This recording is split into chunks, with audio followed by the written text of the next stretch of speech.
little sleepy Kodak here. Yeah, he's had a long day. He's got to chill all day after I walked him. Anyway, so I'm covering this one. I might have been done a second time, but I'm blown away. It is 2021. And I went early this year. I got a few Arizona beers, and Four Peaks just, they are pumping them out. They not only have the brewery, they are actually commercializing and getting them into the stores. Corner stores. QT is one of the ones that are big over there. So anybody passing through, if you see a QT, you can probably find this one. But if you go to Fry's, you can probably find it there. And all the gas stations pretty much, because Four Peaks is really doing their job. Good job, Four Peaks, no matter what. But the point is, Kilt Lifter. It is an amber beer, beautifully made. When I went for the first time, I had a one in a bottle. It was gorgeous. It's very malty. This changed a little bit. So the main thing with bottle beers is after brewing, I realized you have to add additional sugars to keep the yeast alive long enough to create natural gases. And you trap it, and then whatever they produce right before they finally calm down, it makes it carbonated. So this one, the main difference is going to be lighter. I don't want to say refreshing, but it's more carbonated, more pronounced, definitely more, a little bit more aggressive. But the point is, they use a CO2 system, kind of like kegging, but instead it pushes the beer through, and as the beer is filling up, that CO2 starts mixing in there, and boom, you got a can. So that's when you do it that way. You can pour it from a keg, trap whatever gas is in there, and it's okay. It really keeps kind of more of the actual recipe of the beer correct. So some people prefer cans.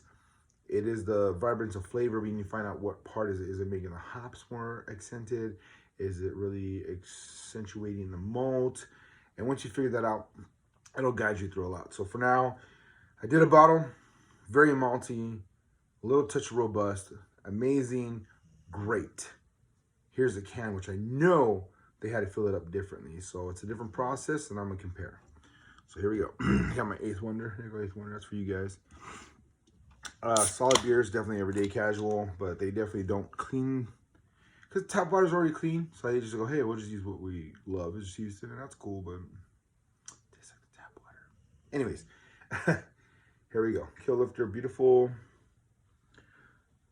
Yep, beautiful amber colors, which can start really delicate and keeping it more of a golden feel, and then it can get really red and you get into red lagers. It usually has to do with the malt on average, just straight up, but that's still gorgeous. A little lemony from the hops, slight citrus, very relaxed. Getting a lot of the malt. The red part of the malt reminds me, not quite like clay. It just has a slight earthiness from it. There's just something extra in there. Usually when pigment's involved, especially red, there's more complexity because the grains and all that process it, and it has that in there. And it really does. It changes not just color, but the flavor. So like red cabbage is definitely different from green cabbage. Lettuce that has the red on the top, it looks purple, is going to have more flavor than the one that has green. Green itself is usually just a very direct, distinct bitterness and very two-dimensional, and a lot of people don't like it. So red can help you, benefit you, relax you, regardless if it's beer or food, and adds something that gives it a little extra, that's interesting, what is that? You know, good background. It's not quite like a plant, and that's the thing. Plant green structure really brings a strong forward flavor. And when you add red or purple, which is a combination, it kind of like mellows out a little bit. And that's like an additional dimension that really grabs your attention sometimes. So hopefully it's something for you. Anybody just likes red ambers, Kilt Lifter. So definitely, it's a little more fruity, a little more pop, a little more fizz because of the CO2. It's still malty, but it's not as intense. It comes off a little more sweet because of the process they had to, inject it, CO2, then cap it, and then lock it in. When you do the bottle, it's a little more pleasant, relaxed, still sweet, but still more, undertone, not as aggressive. So like the best way to describe it without being too rude, White Claw has a very strong fizziness. So once you start using CO2, the fizziness just elevates because you can just put as much pressure as you want, you know, and just boom, you hit it, and it has to go down the belt. So they go a little heavy with the CO2. So as it's going down that small gap, it can finally lock the lid on there and then seal it. So if it can be immediately, they can actually put the perfect amount they desire, but that's not how it works. You want to get a bunch going, and they're sitting there going down the conveyor belt. If you've ever seen them, and they have the lid dropped on them, which is still starting to trap it, but since it's not sealed, it's just kind of sitting there, and gases are still getting out.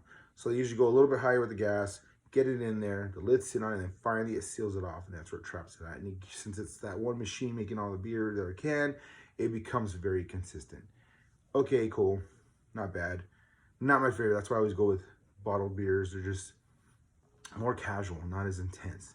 And I enjoy carbonation, just enjoy it more with like water instead of beer, you know, because like a lot of people don't like the burping and the fizzy and all that stuff that comes with beer.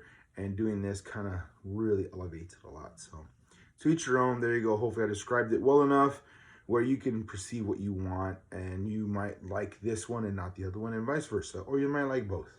To me, they're both good. It's a beautiful amber. I just know when I'm looking at it, like, I'm feeling like, when I'm feeling like great, having a great day, bottle. If I am a little under the weather, I go with this, because then once you get a little bit of fizziness, you burp a little bit, yeah, it seems rude and crazy, but once you get your digestion going, it kind of wakes you up. Your body's like, oh, what's going on? Why are we burping? What's going on? Why are you getting my attention? And it wakes you up. So that's just my basic perspective. Hopefully it benefits you, understand why. If you don't do beer, hey, I'm sorry, but if you do, Kilt Lifter. One more time. 4 Peaks. Kilt Lifter, amber, or Scottish amber to be more specific, which does remind you a little bit more of like a brown ale because of the maltiness, but it definitely has a beautiful red complexity in it. I am enjoying it. All right, Kodak, sorry, I didn't mean to wake him up, so I gotta go.